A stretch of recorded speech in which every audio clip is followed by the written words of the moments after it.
everyone and welcome to today's video. Today's video is going to be about how to set up AliExpress for the first time in 2026. For that, the first thing that you'll have to ensure is that AliExpress is installed on your device. For that, we're going to be heading over to Play Store and then in the search bar, simply search for AliExpress. Hit the install icon right next to AliExpress to install it on your device. Once it's installed, head over to your app drawer and then search for AliExpress in the search bar.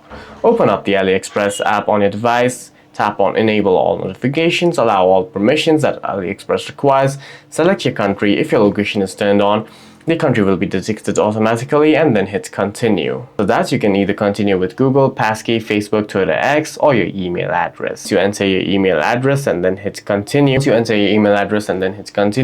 AliExpress will then ask you for your password, which you'll have to enter. If you have not created an account, then it'll simply prompt you to create an account, in which case you'll have to fill in your information, create your password, and create an account before trying to sign in to AliExpress. For any further questions, please feel free to leave a comment down below.